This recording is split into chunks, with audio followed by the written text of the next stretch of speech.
first, what activities seem to be the most influential in terms of fashion in Saudi Arabia?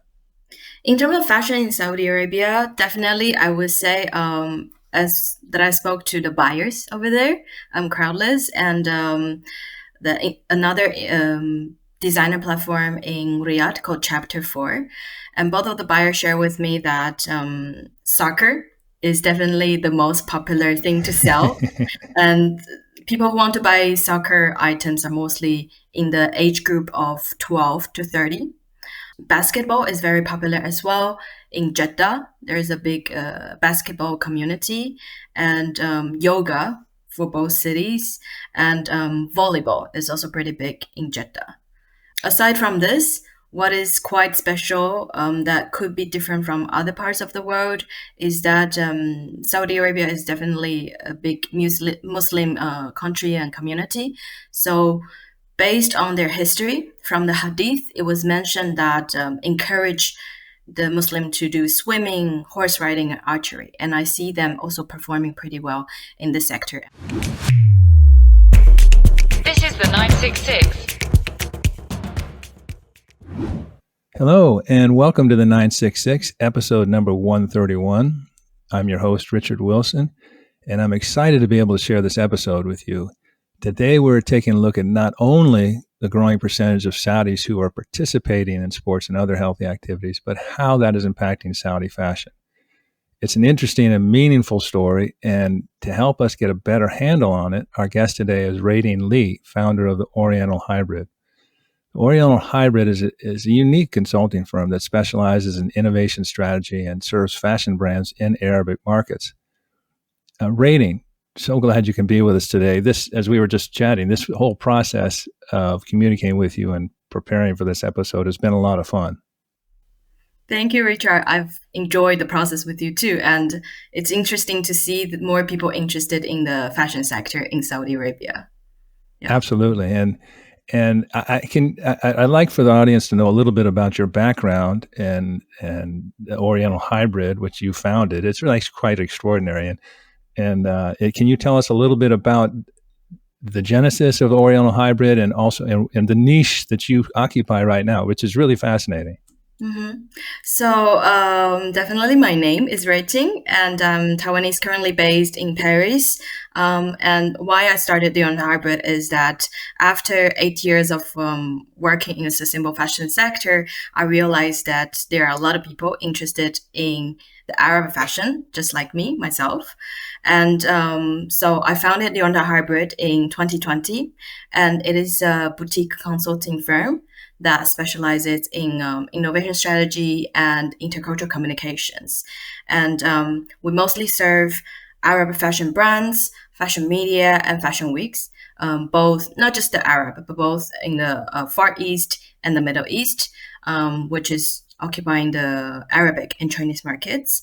And our team is very special. So we have a remote team that is built with Arabic and Chinese native speakers. For example, Arabs who is studying or living in East Asia or vice versa. And all of us are very passionate in sustainability, social entrepreneurship, and cultural exchanges between the Far East and the Middle East. So we are very passionate about what we do, and this can translate into our consulting. For the Saudi market, we do, for the Saudi brands and designers, we provide an accelerated understanding of the Far East markets and international markets expansion strategy through diversification or differentiation of the products. And for the corporates or media outside of Saudi, then we provide mainly market insights and trend analysis. Yeah.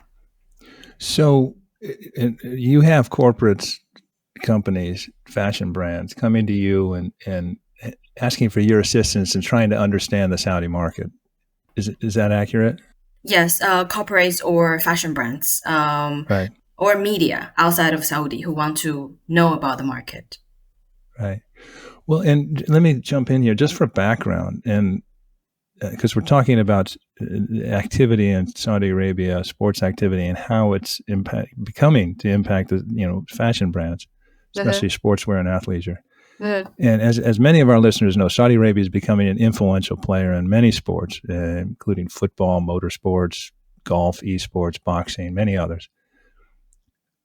A major priority of Vision 2030, however, is growing healthy lifestyles within Saudi Arabia. And in this regard, the kingdom is actually making real progress. And they've put in tremendous efforts financially, organizationally. For example, the number of official sports federations has tripled from 32 in 2015 to 97 in 2023. And this includes sports federations for everything from kite surfing to yoga, beach volleyball, paddle tennis. A real effort to meet Saudi citizens where they are and where their interests are. And the goal of achieving the 40% participation in regular healthy activity by Saudis by 2030 was actually surpassed in 2022 when that percentage hit 48%. So it continues to go up. And as Reiting, as you know, women in particular are getting involved with overall women's participation in sports, actually increasing by close to 150% since 2015. So that's just background. Mm-hmm. So the insights we hope to get, Reiting, is let's talk about the sportswear athleisure market, because as this greater participation, interest in the activity in sports grows in Saudi Arabia, it's beginning to impact fashions and apparel choices. So how large is the sportswear athleisure market in Saudi Arabia?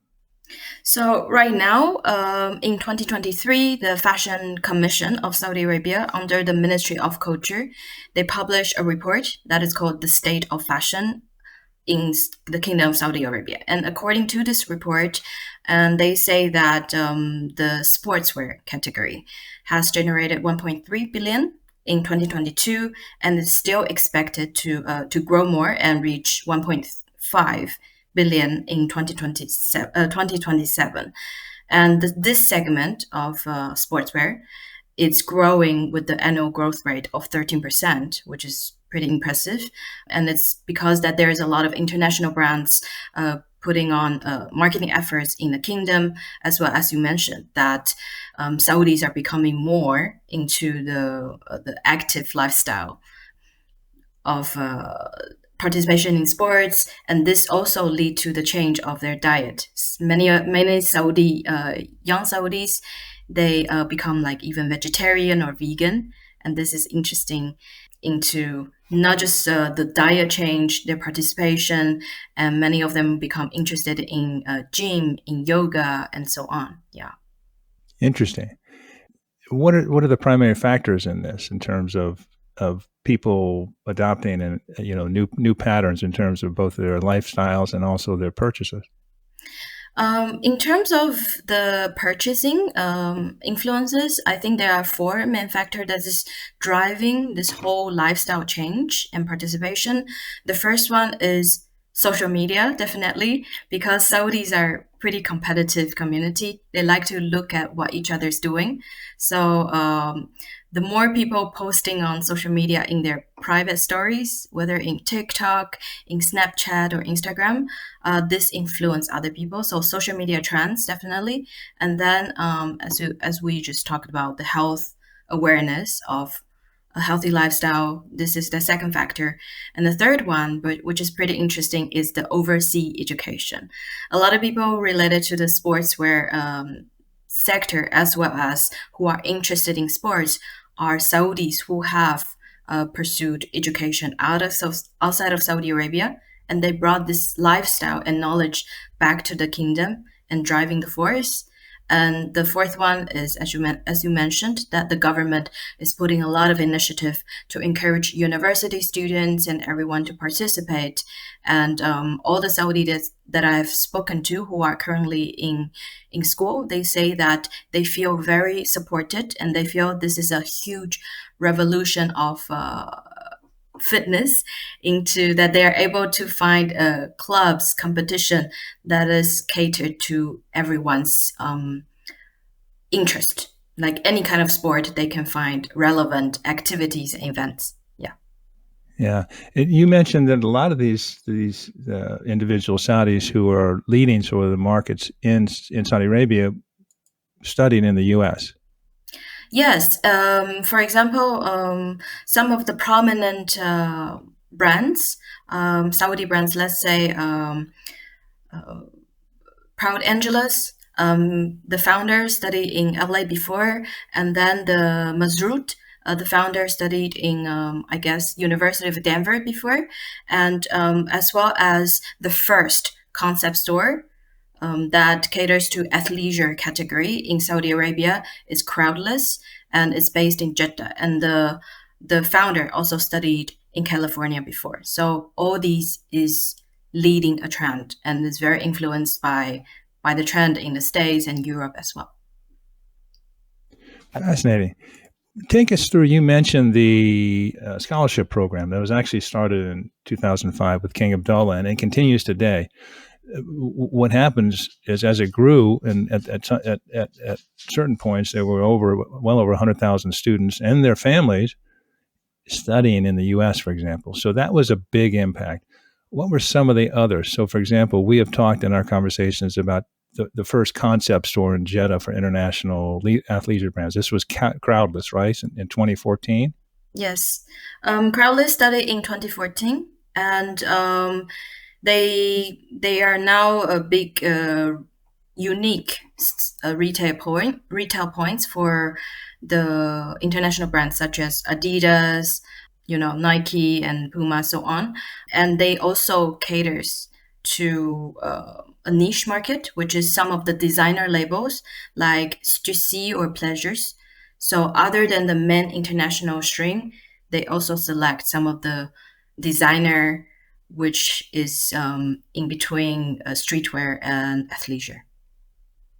And you said in 2016, a number of athleisure sportswear brands sort of sprang up. You mentioned Proud Angeles. Yes. So the first store started in 2014, and then this lead to the demand. And in 2016, because of the scholarship and more people, more Saudi study abroad, so Proud Angeles started in LA, and then at the same time, Masrur started, and then the 1886 started in London. And 1886 is a brand that just won the Saudi Fashion Awards yesterday. And it has a very complete product profile that caters to both female and male.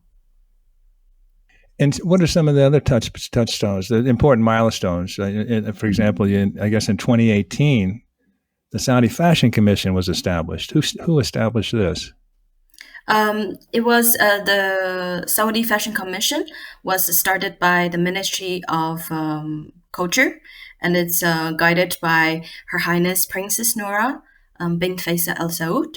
And before 2018, actually, she started the first concept store in Riyadh as well, which is called Personage. And this concept store selects Saudi athleisure brands and regional athleisure brands. This is in comparison to Crowdless in Jeddah, which is focusing on international brands. And then Personage in Riyadh by Princess Noura is focusing on Saudi and regional brands.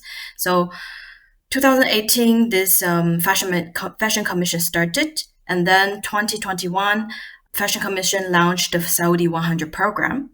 And 2023, the Riyadh Fashion Week started. And let's come back to the Saudi 100 brands, and also I was struck recently because I was watching the French Open, and Ange Jabeur was playing, and I guess she was wearing a Saudi brand. Uh-huh. What is it? Was it Kayani? Yeah, it was Kayani. So Her Highness Princess Rima, she founded the Kayani brand in 2023, and is supported by the Public Investment Fund as well. And it's growing greatly in the kingdom. I spoke to a lot of young Saudi girls, and they are very excited because Kayani it partners with some of the leading athletes, as well as that if you go to their Instagram, you can see they cater a very large different type of sports, including, let's say, ballerina. This is something not available in other brands yet. Interesting. Can you give us a breakdown of tell us a little bit about the Saudi 100 brand initiative? So the Saudi 100 brand was started in 2021, and it's a branding that bodies many brands underneath. Every year they select more than around 100 brands from Saudi Arabia to be in this program. So there's like season one, season two, season three. The brands, some of them repeat, some of them don't. And out of this 2024, out of this 4-year program of Saudi 100 brands, 34 of those brands are under the category of sportswear and streetwear. Why I'm calculating sportswear and streetwear together is because that there is a fine line in between whether how functional it is. So this 34 brands accumulates counts for around 20% of the whole Saudi 100 brands. And out of these 34 brands, 3 of them are founded by women. Only 6 have female-friendly products. It's either female products or like unisex. And then only 3 of them have pure active wear. So from this, that we can see that female founders or female-friendly products are still quite rare in the market, even though it's expanding fast. And out of this program, they also launched the Riyadh Fashion Week. And from the Riyadh Fashion Week, there were 29 brands on the runway, and only 6 of them are sportswear and streetwear. So that's about 21% as well. So both in terms of the whole Saudi 100 program and in terms of the runway, both of them are about 20% that is sportswear related. Yeah. Fascinating. And we want to come back to some of your recommendations going forward, but let's talk about which sports seem to be the most influential in terms of fashion. And I also want you, if you can, elaborate a little bit on the distinction between streetwear and sportswear, and which seems to be predominant right now in Saudi Arabia. But first, what activities seem to be the most influential in terms of fashion in Saudi Arabia? In terms of fashion in Saudi Arabia, definitely I would say as that I spoke to the buyers over there, Crowdless, and another designer platform in Riyadh called Chapter 4. And both of the buyers share with me that soccer is definitely the most popular thing to sell. And people who want to buy soccer items are mostly in the age group of 12 to 30. And basketball is very popular as well. In Jeddah, there is a big basketball community, and yoga for both cities, and volleyball is also pretty big in Jeddah. Aside from this, what is quite special that could be different from other parts of the world is that Saudi Arabia is definitely a big Muslim country and community. So based on their history from the Hadith, it was mentioned that encourage the Muslim to do swimming, horse riding, and archery. And I see them also performing pretty well in this sector. And recently, I've seen the Saudi archery team went to Taipei to do competition. So these are the sports that is leading this space. I want to do a shout out here to my good friend Lena Almaina, who is a co-founder of Jeddah United, which is a sports club in Jeddah. And she was a visionary, really, she is, and was very early in terms of promoting and making space for women to participate in sports well before Vision 2030. I think she founded Jeddah United, I'm going to say 2012, but maybe even earlier than that. But that is interesting. So what you mentioned some of the Saudi brands, or that are local. What foreign brands are predominant? The market leader now is Adidas, and from the feedback of the consumers, because they think Adidas is a German brand, is very trustworthy, as well as that I think that they have a very good strategy collaborating with local influencer, content creator, and very unique retail points. So Adidas is the first leader, and then Nike, Puma, and Fila. Fila is using more of a strategy of pop-ups. Yeah, so these are the main international brands occupying this space. What do you mean by pop-up? pop-up events. All right, gotcha. Uh, Interesting. So there's only one American firm in there. yes. Nike. For the moment. Have you seen any? People come and potential clients come talk with you. Existing clients come talk to you. They ask about how do we get established? How do we get plugged in? Have you seen any trends of late in terms of interest in Arab organizations or Arab companies or that sort of thing? Could you elaborate a bit more? So, for example, we were talking about some of the political situation now. Concerns about U.S. policy in Gaza and the like. Has that had any kind of economic impact from your perspective? Yes, this past year it has been a very significant shift or change because of the Palestine genocide. So more and more consumer, both in the Arab region and in the Gulf region, they want to shift their consumer choices to brands that are not necessarily supporting the genocide. And I think this is also a great advantage for the Saudi brands because they provide alternatives to those who want to have a different choice. Yeah. Right. Let's talk about this sector. Where do you see it heading?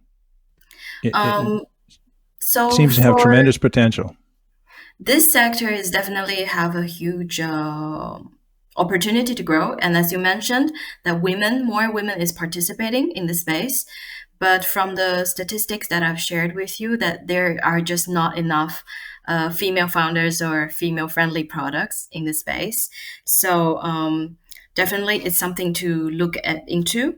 And the sports, what we discussed that the difference between sportswear and streetwear is actually like sportswear without too much functions. So it's for show.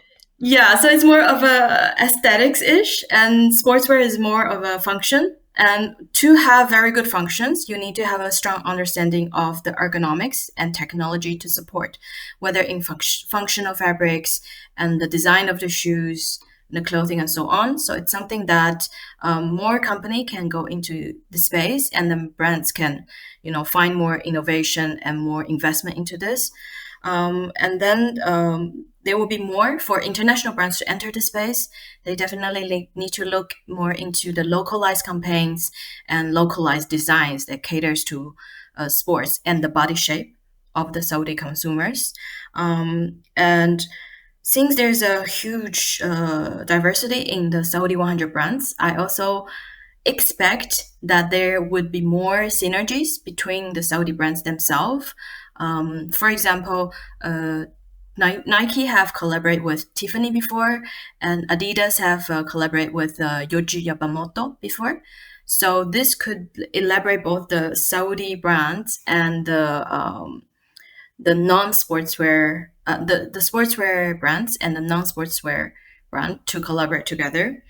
And lastly, I would say that the boost and investment into the tourism of Saudi Arabia will also definitely accelerate this sector because more people will be traveling to the kingdom, interested in the culture, and want to purchase the Saudi brand, whether on their vacation or take those clothes back to their home country. You mentioned rating I guess 2017, all women gyms were launched. Is that correct? Yeah, 2017, they start to license more women-only gym. So that gives this flexibility in terms of product offering. Because if you're in a public space where there are men, then you need to care a lot about the modesty of the clothing. But if it's only a women-only gym or sports space, then it can have more needs catered to the women. Yeah, not necessarily caring too much of modesty and more on what the women want of the aesthetics and so on. Rating, your background is very interesting. You speak 5 languages now. you've spoken many more in the past. You've been in the course of your work with Oriental Hybrid. You worked in 13 countries in the last 5 years.